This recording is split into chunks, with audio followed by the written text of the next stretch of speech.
The sleek black Mercedes glides through Riverside Falls like liquid shadow against autumn light. Behind tinted windows, billionaire Katherine Sterling watches her experiment unfold. 4 men stand before the community bank, each gripping an unlimited black credit card that could change everything. The first 3 move like predators sensing prey. Lawyer Mitchell Hayes vanishes into Whitmore Jewelers, emerging with a $15,000 Rolex wrapped around his wrist. Dr. Preston Clark roars away from the BMW dealership, leather seats still warm from the showroom. Businessman Vincent Torres cradles a diamond engagement ring, its facets catching the dying sun. But Owen Crawford remains statue still on the sidewalk, his carpenter's hands treating the black plastic like fragile glass. His weathered face tracks not wealth, but his 8-year-old son Caleb racing toward him, school backpack bouncing with innocent joy. 2 hours dissolve into evening shadows. 3 fortunes spent. 1 card untouched. Catherine's breath fogs the window as she leans closer. What this single father chose instead would shatter every assumption she'd ever held. Owen's calloused fingers traced the edges of the black card as Caleb crashed into his legs with the force of pure happiness. The boy's sneakers squeaked against wet pavement, his cheeks flushed from running 3 blocks from Riverside Elementary. Katherine watched through her telephoto lens as Owen knelt to his son's eye level, the credit card disappearing into his back pocket like a forgotten afterthought. His voice carried across the street, warm honey over gravel, asking about spelling tests and playground adventures. Caleb's animated gestures painted stories in the air, while his father listened with the intensity of a man who understood that childhood was both precious and fleeting. The Mercedes engine purred softly as Catherine's driver shifted into gear, following the pair at a respectful distance. Owen Crawford lived in a world measured by sawdust and honest sweat, where every dollar earned meant food on the table and a roof that didn't leak. His Ford pickup truck coughed to life outside their rental house on Maple Street, paint peeling from the shutters like old skin. Katherine parked across the street, watching through binoculars as father and son disappeared inside. Through illuminated windows, she glimpsed fragments of their evening routine. Caleb spreading homework across a kitchen table, scarred by years of use. Owen stirring something simple on the stove, his movements economical and practiced. The television flickered in the corner, its screen cracked but still functional. This was poverty with dignity, struggle without surrender. 3 years ago, Owen had been an engineer at Portland Dynamics, designing bridge supports that would stand for generations. Sarah had been alive then, her laughter filling rooms with warmth that central heating could never match. Caleb had been 5, sticky fingers and boundless energy, convinced his parents were superheroes who could fix anything.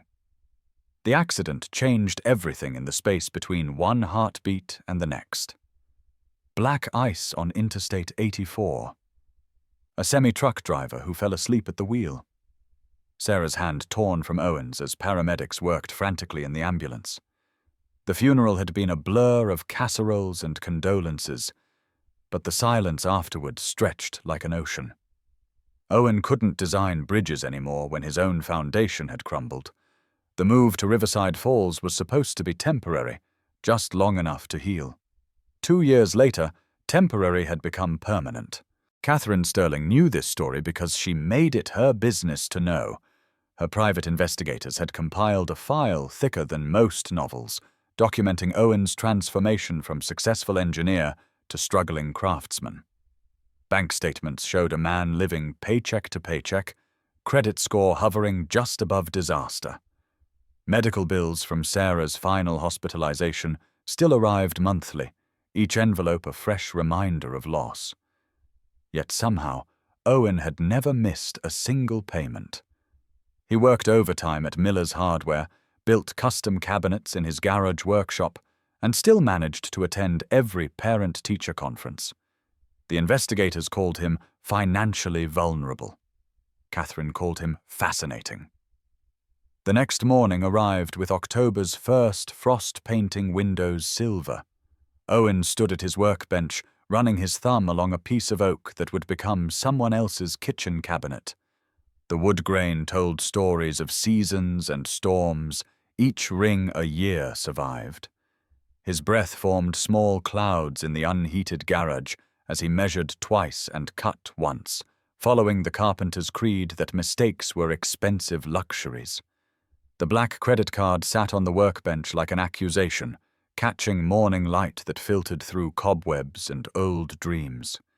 He'd tried to research the woman who gave it to him, but Katherine Sterling existed only in business journals and corporate press releases. Her face was always partially turned away from cameras, her personal life guarded by armies of lawyers and publicists. Miller's hardware smelled of sawdust and possibility, its narrow aisles packed with solutions to problems not yet discovered. Owen navigated by memory, selecting screws and sandpaper with the careful attention of a man whose budget allowed no waste. At the checkout counter, teenage Melissa Thompson chewed gum and scrolled through her phone, barely acknowledging customers who couldn't afford to shop anywhere else. The register display showed $47.83. Owen's wallet contained $44.17. His pride contained significantly less. He reached for the black card, fingers trembling slightly as plastic met fluorescent light. Melissa's eyes widened as she recognized the Sterling Industries logo embossed in gold. "Sorry, I can't accept this," she said, her voice suddenly professional. "System doesn't recognize the account number." Owen's cheeks burned as other customers turned to watch his humiliation. He fumbled through his wallet again, hoping somehow the missing $3.66 would materialize from lint and desperation. A woman's voice cut through his embarrassment like warm honey poured over broken glass. "Let me help with that." Katherine Sterling stood behind him, but she wasn't the polished executive from magazine covers. Her auburn hair was pulled back in a simple ponytail, her jeans worn soft from actual use. She handed Melissa a crisp $20 bill and smiled at Owen with eyes the color of autumn leaves. "Katie Brennan," she said, extending her hand. "I just moved here from Seattle." Owen's handshake was firm despite his confusion, his carpenter's calluses rough against her surprisingly soft palm. "Owen Crawford, this is really kind of you, but I can pay you back." Katie waved away his offer with the casual gesture of someone for whom $20 meant nothing, but her eyes studied his face with an intensity that made his stomach flutter unexpectedly. "Consider it a welcome gift from one newcomer to another," she said. "Although technically, I suppose you've been here longer." Caleb chose that moment to burst through the hardware store's front door, his 8-year-old energy filling the space like sunshine after rain. He spotted Owen immediately and launched into a detailed account of his day, complete with hand gestures and sound effects. Katie watched the boy with an expression Owen couldn't quite identify, something between hunger and heartbreak. "This must be the famous Caleb," Katie said, kneeling to the boy's eye level with practiced ease. "Your dad talks about you constantly." Owen blinked in surprise since he'd never mentioned Caleb to this woman before, but Katie continued smoothly.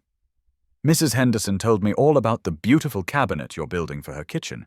She says your father is the most talented craftsman in town." Caleb beamed with reflected pride, his chest puffing out like a small rooster. "Daddy makes the most beautiful things," he declared with absolute certainty. "He says good work lasts forever." Katie's smile flickered for just a moment, and Owen caught a glimpse of something raw and painful beneath her friendly exterior. "That's a wonderful philosophy," she said softly. The conversation stretched beyond polite small talk as they walked toward the parking lot together.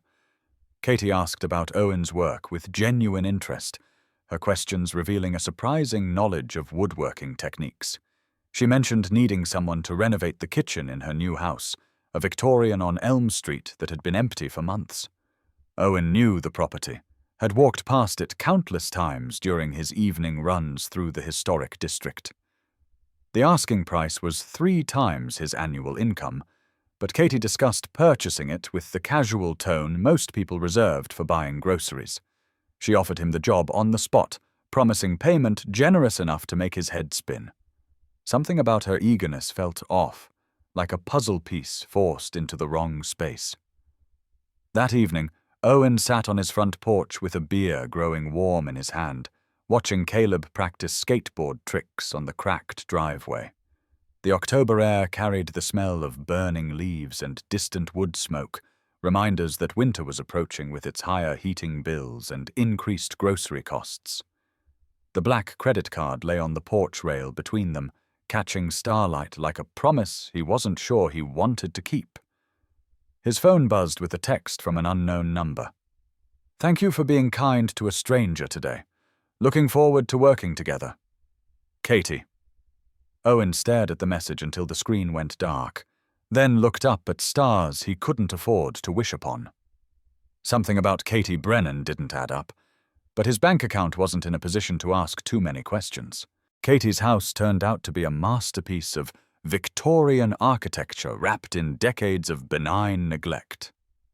Owen walked through rooms that seemed to exhale history with each step, his trained eye cataloguing repairs and improvements that would take months to complete properly. The kitchen renovation Katie requested was just the beginning. This house needed love more than money, attention more than expensive materials. Katie followed him through the inspection tour, her footsteps echoing in empty rooms that should have been filled with furniture and life. She wore paint-stained clothes that looked authentically used but somehow too perfect, like a costume designed by someone who had studied poverty but never lived it. Her questions about the work were precise and informed, suggesting knowledge that came from more than casual interest. The previous owner was an antique dealer, Katie explained, as Owen examined the original hardwood floors. Mrs. Morrison lived here alone for 30 years before she passed away last spring. I bought it from her estate. She ran her fingers along the dusty mantelpiece with something approaching reverence. I've always loved old houses. They have stories to tell, don't you think? Owen nodded, understanding exactly what she meant. His own rental house was newer, but somehow less substantial, lacking the character that came from generations of lives lived within its walls. "This place has good bones," he said, testing a floorboard with his weight. "It just needs someone who cares enough to bring it back to life." The work began the following Monday with Owen arriving at dawn, his truck loaded with tools older than Caleb but maintained with religious devotion. Katie greeted him with coffee and homemade muffins that tasted suspiciously professional, as if they'd been purchased from an expensive bakery and transferred to a home kitchen. She worked alongside him initially, claiming to want hands-on involvement in the restoration process. Her technique with basic tools was competent but careful, like someone who had learned from books rather than experience. Owen found himself explaining techniques and sharing stories about previous jobs, surprised by how easy conversation flowed between them. Katie listened with the focused attention of someone genuinely interested in his craft. Caleb's presence transformed the house from construction site to something approaching home. The boy arrived each afternoon when school ended, his backpack heavy with homework and dreams. Katie's face lit up whenever he appeared, her smile reaching depths Owen had only glimpsed during quiet moments. She helped Caleb with math problems while Owen worked, her patience unlimited and her explanations clear. Sometimes Owen caught her staring at the boy with an expression of such longing it made his chest tight. She never mentioned children of her own, deflecting personal questions with the skill of someone who'd had plenty of practice. The three of them fell into an easy rhythm over the following weeks, creating the illusion of family in rooms that desperately needed warming. The first sign that Katie Brennan might not be who she claimed came during their 3rd week of working together. Owen was installing new cabinet hardware when her phone rang with a tone that suggested urgent business. Katie stepped into another room to take the call, but old houses had thin walls and excellent acoustics. Owen couldn't help but overhear fragments of conversation that sounded nothing like the casual life she'd described. "The Beijing meeting needs to be rescheduled. Tell the board I'm reviewing the merger documents. The quarterly projections can wait until next week." Her voice carried an authority that came from years of command, nothing like the friendly uncertainty she displayed when asking about cabinet door styles. Owen continued working while processing this information, his hands steady even as his mind raced. Katie returned 15 minutes later with apologies about family business back in Seattle, but her explanation felt rehearsed. She resumed their previous conversation about wood stain colors with seamless professionalism, as if the call had never happened. Owen found himself studying her more carefully after that, noticing details that hadn't registered before. Her clothes were casual but expensive, her knowledge of construction techniques theoretical rather than practical. The calluses on her hands looked recent and superficial, nothing like the deep grooves that marked a life spent working with tools. The revelation came accidentally on a Thursday afternoon when Katie stepped out to meet with what she described as a local supplier. Caleb was at the kitchen table working on a science project about simple machines, his papers spread across the surface Owen had just finished sanding. The boy knocked over his water bottle, sending liquid cascading toward Katie's open laptop. Owen lunged to save the computer, his reflexes faster than his reasoning. The screen displayed what appeared to be financial documents covered in numbers that made no sense in the context of kitchen renovations. Sterling Industries dominated the header, along with quarterly reports and merger analyses that belonged in corporate boardrooms rather than Victorian kitchens. Owen stared at the screen for several heartbeats before his brain processed what he was seeing. Katherine Sterling. Not Katie Brennan from Seattle, but Katherine Sterling from Sterling Industries, one of the largest privately held companies on the West Coast. Her photograph smiled back at him from a business article dated just 2 weeks ago, her hair styled differently, but her eyes unmistakably the same autumn leaves he'd been learning to read. The article described her as reclusive but brilliant, a billionaire who inherited her father's empire and expanded it beyond anyone's expectations. It also mentioned her reputation for unconventional business practices and her tendency to disappear from public view for months at a time. Caleb's voice broke through Owen's shock as the boy asked for help with his science project, blissfully unaware that their world had just shifted on its axis. Owen closed the laptop carefully and spent the next hour helping his son build a pulley system from household items, his mind spinning with questions he wasn't sure he wanted answered. Why would a billionaire pretend to need kitchen renovations? What kind of game was she playing? And what did she want from him? The black credit card suddenly made sense, part of some larger experiment he couldn't begin to understand. When Katie returned an hour later with supplies from a hardware store that definitely didn't carry the premium materials she'd purchased, Owen was ready with questions that had been building pressure like steam in a kettle. "We need to talk," Owen said once Caleb was safely distracted with his homework in another room. Katie's smile flickered but held, though something shifted behind her eyes like shadows moving through deep water. "Is there a problem with the work?" she asked, but her voice carried a tension that hadn't been there before. Owen pulled out his phone and showed her the business article he'd found, watching her face carefully as recognition dawned. "Katherine Sterling," he said quietly. "CEO of Sterling Industries. Net worth estimated at $3.7 billion.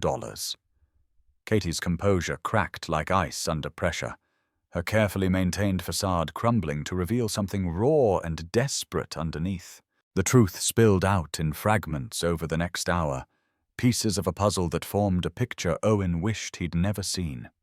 Katherine had lost her son Daniel 3 years ago, leukemia taking him just 2 weeks after his 8th birthday. The same age as Caleb, the same bright smile and endless curiosity, the same way of looking at the world as if it were full of wonders waiting to be discovered. Catherine's marriage hadn't survived the loss, her husband unable to cope with grief that consumed everything in its path. She'd thrown herself into work afterward, expanding the company with ruthless efficiency, while her personal life withered like flowers in a drought. The credit card experiment had been her idea, a way to find someone different from the money-hungry sycophants who usually surrounded her. "I wasn't supposed to get involved," Katherine admitted, her voice barely above a whisper. "It was meant to be observation from a distance. Clinical. Scientific." She looked out the window toward the street, where Caleb rode his bicycle in careful circles, his concentration absolute as he practiced staying upright. "But then I saw you with him. The way you listen when he talks. The way you put his needs before everything else. Even before your pride." Owen felt something cold settle in his stomach as the full scope of her deception became clear. "You've been watching us," he said, and it wasn't a question. "Not just the credit card thing. Before that." Katherine nodded miserably, unable to meet his eyes. "The surveillance had started months ago," Katherine explained, "part of a larger project to identify people who made decisions based on values rather than profit margins. Owen's background made him perfect for study. Recent tragedy, financial pressure, single parenthood. All the variables that should have made him easy to predict and simple to manipulate. But he'd defied every model her analysts had constructed, choosing integrity over opportunity at every turn. "I thought if I could understand how you did it," Katherine said, "maybe I could learn to be human again." The admission hung between them like a confession that couldn't be taken back, changing the fundamental nature of everything that had passed between them. Owen felt the betrayal like a physical blow, sharp and immediate and completely devastating.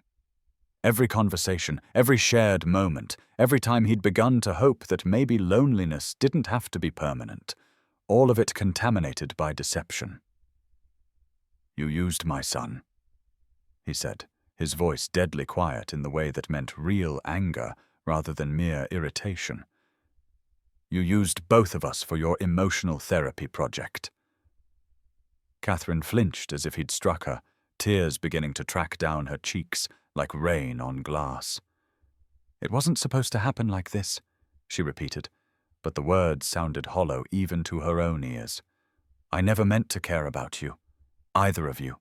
The fight that followed was brutal in its honesty, stripping away pretense until nothing remained but raw truth that cut both ways.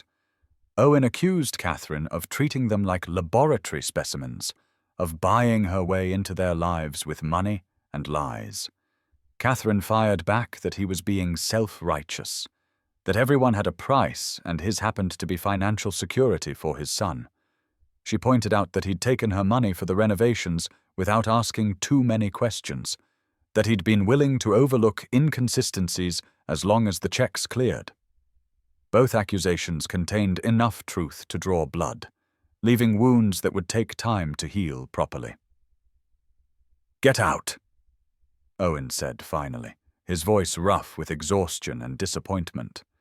"Take your money and your experiments and your guilt, and get out of our lives."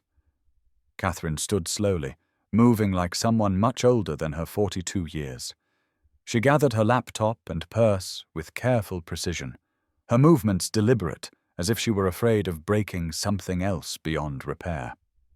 At the door, she turned back one final time. "For what it's worth," she said quietly, "loving you and Caleb wasn't part of the plan.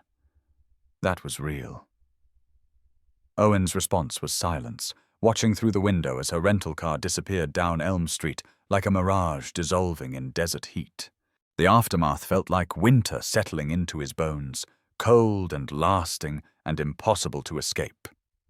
Owen threw himself into finishing the kitchen renovations with grim determination, working 16-hour days that left him too exhausted for painful thoughts. The house felt different now, haunted by conversations that had meant something entirely different than he'd understood at the time. Caleb asked about Katie constantly, his 8-year-old mind unable to process why someone who'd seemed to care about them would simply vanish. "Did we do something wrong, Daddy?" he asked one evening over dinner that tasted like cardboard and disappointment. Owen's heart broke a little more with each innocent question. The credit card remained untouched on his workbench, a black rectangle of possibilities he no longer wanted to explore. Owen researched Katherine Sterling obsessively during sleepless nights, learning about her business empire and her reputation for philanthropic projects that appeared generous but served larger strategic purposes. Sterling Industries funded children's hospitals and educational programs, always with perfect timing to generate positive press coverage. Every charitable act seemed calculated for maximum public relations benefit, just another form of investment with expected returns measured in goodwill rather than dollars. Owen wondered if their entire relationship had been practice for some larger deception. 2 weeks after Katherine's departure, Owen received an envelope with no return address containing a check for the full amount of the renovation work plus a substantial bonus. The accompanying letter was brief and formal, written on Sterling Industries' letterhead, as if their personal connection had been imaginary. Payment for services rendered, with gratitude for exceptional craftsmanship. No mention of shared dinners or quiet conversations, or the way Caleb's laughter had filled empty rooms with something approaching joy. Owen deposited the check because pride was a luxury he couldn't afford, but the money felt contaminated by its source. He used it to pay off medical bills from Sarah's final hospitalization, closing one chapter of financial burden while opening another of emotional confusion. The story might have ended there, with Owen and Katherine retreating to their separate worlds like wounded animals seeking solitude. But fate or fortune or simple human stubbornness intervened in the form of a phone call that came at 3 a.m, jarring Owen from uneasy sleep. The hospital's tone was professionally calm as they explained about the automobile accident, about Katherine Sterling's injuries, and about the fact that his name and number were the only emergency contacts in her phone. Owen's first instinct was to hang up and pretend the call had never happened. His second was to remember the way Katherine looked at Caleb, the hunger and heartbreak mixing in her eyes like storm clouds gathering over open water. St. Mary's Hospital smelled of disinfectant and industrial coffee, its fluorescent lights casting everything in the pale green tinge of institutional medicine. Katherine lay unconscious in room 314, her face marked by bruises that would fade, but somehow seemed to represent deeper damage. The nurse explained about her condition with practiced compassion: concussion, broken ribs, extensive bruising, but nothing life-threatening. She'd been driving alone on Highway 26 when her car went off the road, no other vehicles involved. The investigating officer suspected she'd fallen asleep at the wheel, though skid marks suggested she'd tried to correct course at the last moment. Owen sat in the uncomfortable visitor's chair and studied Katherine's face in the harsh hospital lighting, searching for traces of the woman who had called herself Katie Brennan and baked muffins for his son.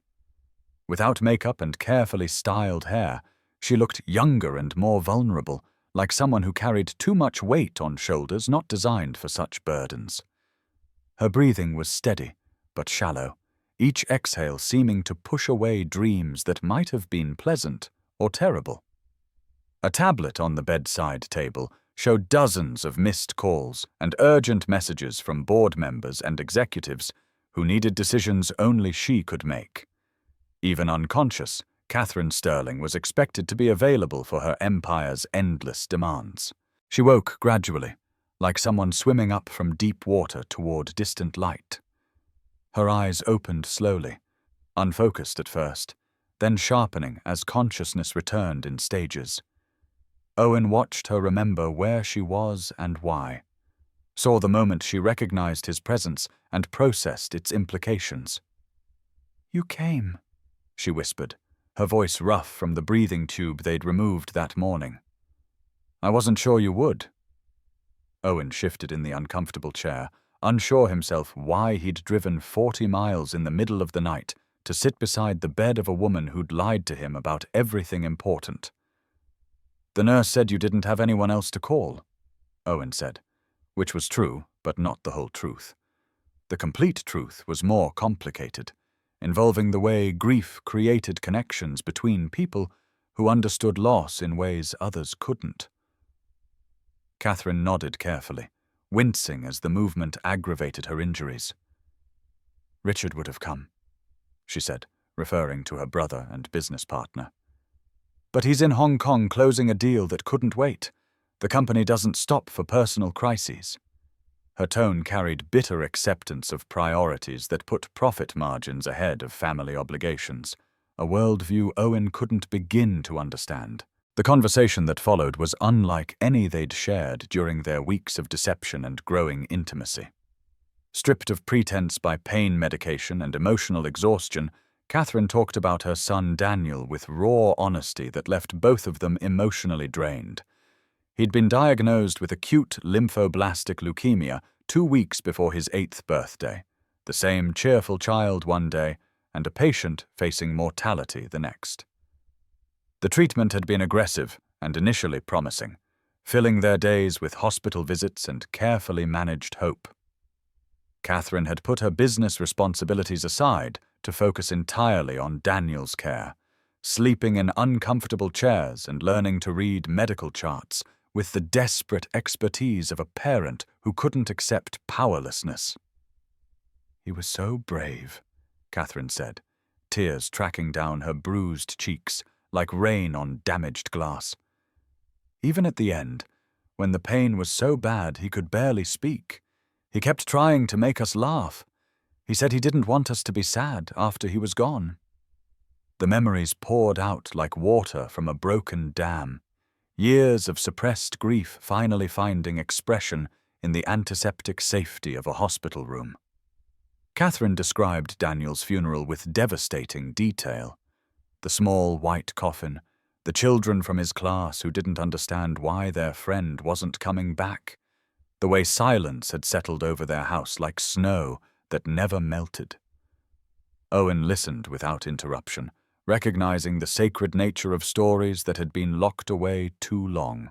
"After the funeral, I couldn't stop working," Katherine continued, her voice growing stronger as the narrative progressed.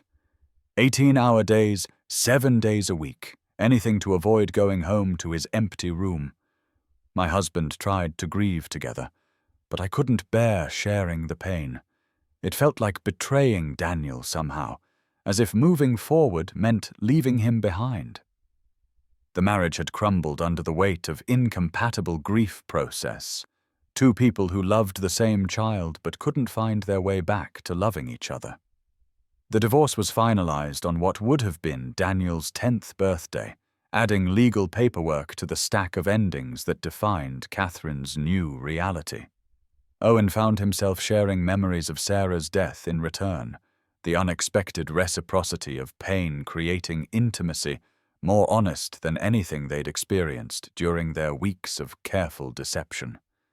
He described the phone call from the hospital, the endless wait in sterile corridors while surgeons fought battles they ultimately couldn't win, the way Caleb had asked when Mommy was coming home, his 5-year-old understanding unable to process the concept of permanent absence.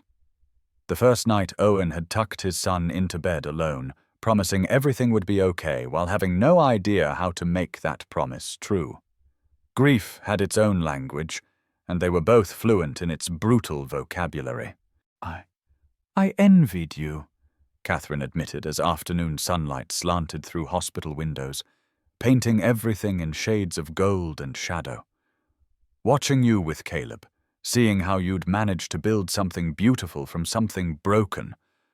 I thought maybe if I could understand your secret, I could find my way back to being human instead of just functional." Owen considered this admission, trying to separate his anger at her deception from his growing understanding of her motivation. "There's no secret," he said finally. You just keep getting up every morning and doing the next right thing. Eventually, it starts to feel less impossible. The revelation about Katherine's true identity had been devastating, but her confession about Daniel reframed everything Owen thought he understood about her actions. The credit card experiment hadn't been clinical research, but desperate searching, a billionaire's attempt to understand how some people manage to survive loss without losing themselves entirely. Her deception hadn't been malicious but protective, armor against vulnerability that felt too dangerous to risk with someone who might reject her damaged authenticity. Owen still felt betrayed by her lies, but the betrayal was complicated now by recognition of the fear that had motivated them. "I need to tell you something else," Katherine said. As evening approached and nurses began their shift change routines. "The credit card experiment was real, but you weren't the only one being tested. I was testing myself too, trying to see if I could still connect with people outside the corporate structure that defined my entire adult life." She described the other 3 men with clinical precision: the lawyer who bought luxury items to impress clients, the doctor who chose expensive toys to distract from professional burnout, the businessman who purchased gifts for a wife he barely knew anymore. All of them had used the unlimited credit exactly as Katherine's psychological profiles had predicted. "But you didn't use the card at all," Katherine continued, her voice carrying a wonder that seemed to surprise her. 2 weeks of carrying unlimited spending power, and you never once considered using it for anything, not even necessities." Owen thought about those 2 weeks, remembering the weight of the black plastic in his wallet, and the constant awareness of possibilities he'd chosen not to explore. "It didn't feel right," he said simply. "Taking something I hadn't earned, especially from a stranger. I was raised to believe that shortcuts usually cost more than they're worth." Katherine's laugh was bitter and brief. "Everyone has a price," she said, quoting the philosophy that had governed her business dealings for years. "That was the entire premise of the experiment. Find the price point where integrity becomes negotiable." She paused, considering the implications of Owen's continued refusal to participate in her carefully designed test.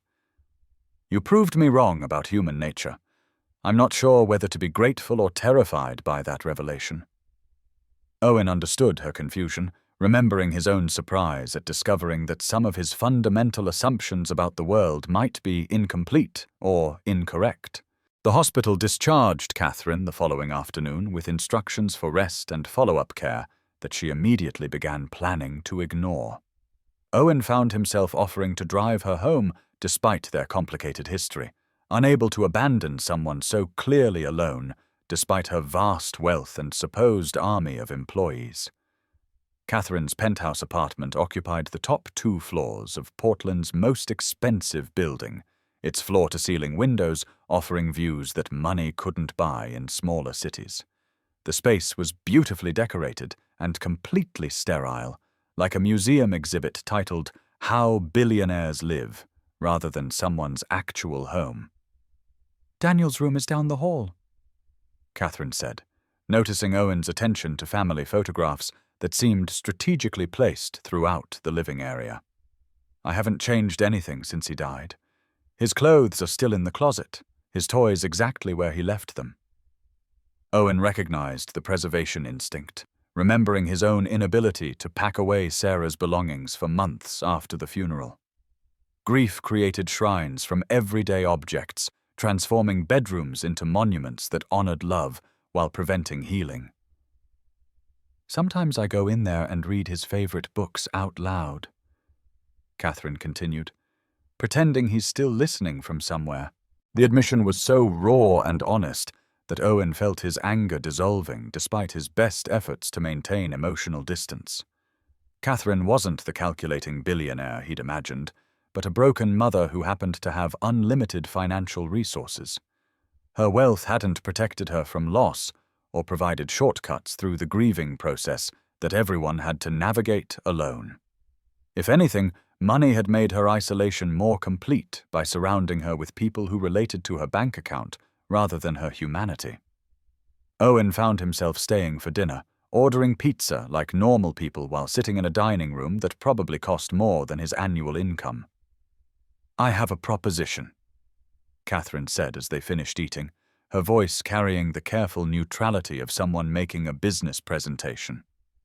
"Sterling Industries has a charitable foundation that builds community centers in underserved areas.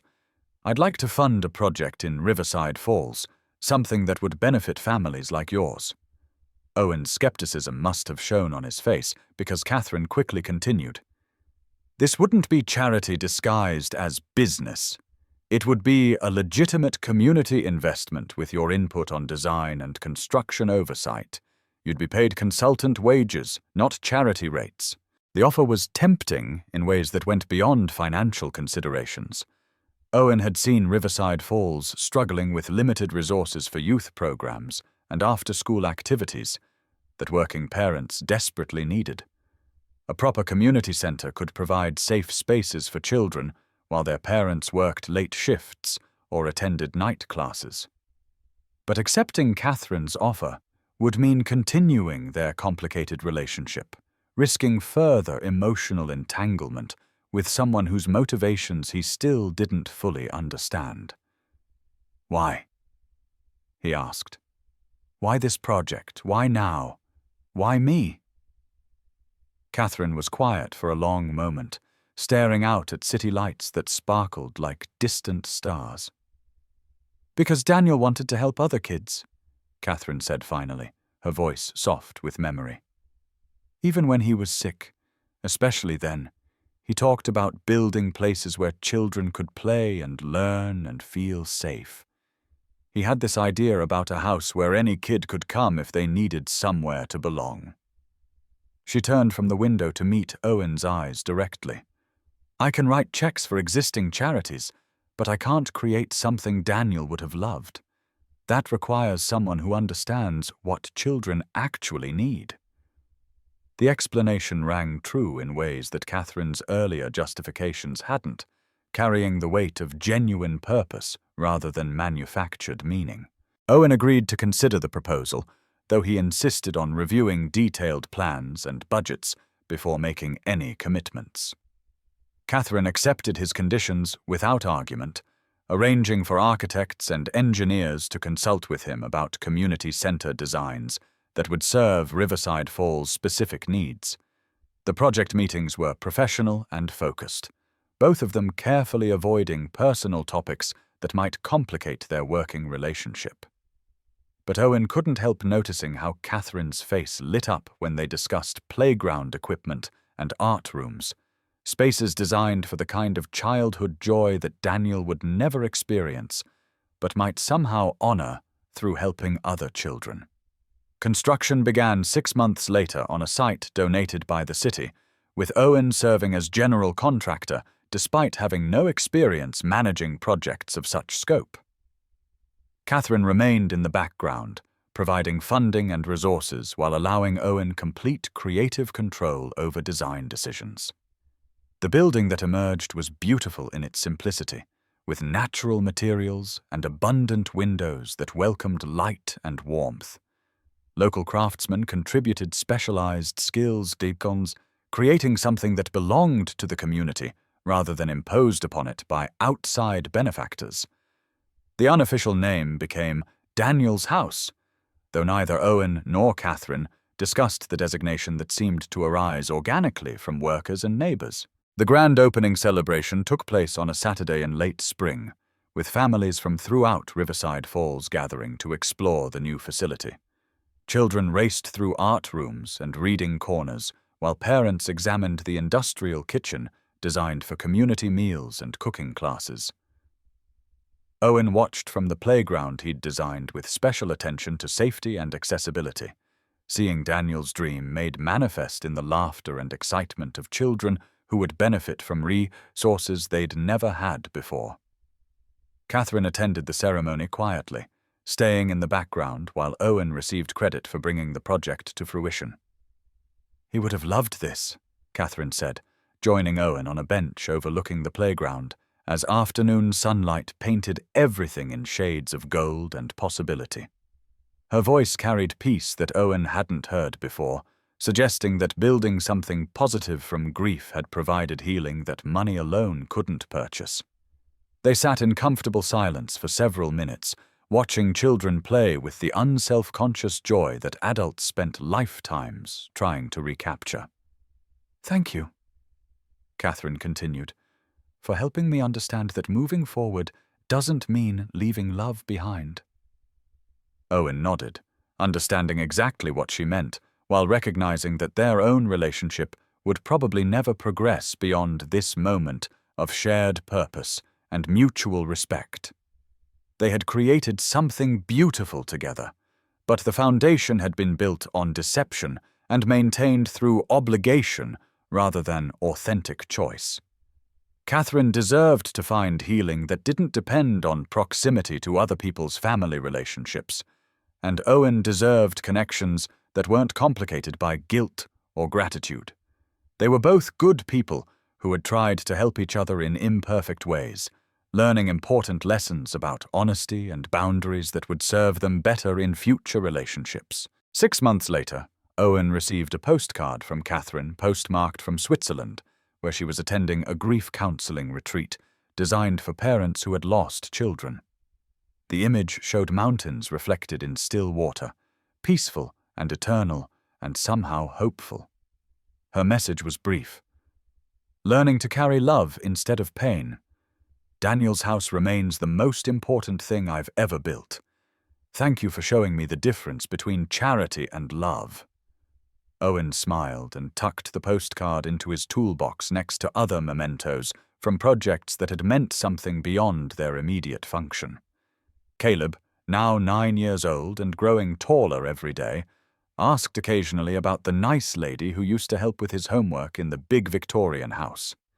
Owen explained that sometimes adults had to go different directions, even when they cared about each other, a concept his son accepted with the resilience that children showed when the world made sense emotionally, if not logically. They visited Daniel's house regularly, with Caleb participating in art classes while Owen volunteered for maintenance and repair projects that kept the building functioning properly. The community center had become exactly what Katherine and Daniel had envisioned, a place where any child could find belonging and support when they needed it most. The black credit card remained unused in Owen's workbench drawer, a reminder of choices made and paths not taken. Sometimes he wondered what might have happened if he'd used Katherine's unlimited resources during those first experimental weeks, whether different decisions would have led to different outcomes for both of them. But regret felt pointless when the alternative had produced something as meaningful as Daniel's house, and the understanding that love could take many forms beyond romantic attachment. Owen had learned to build beautiful things from broken materials, and perhaps that was the most valuable skill anyone could master.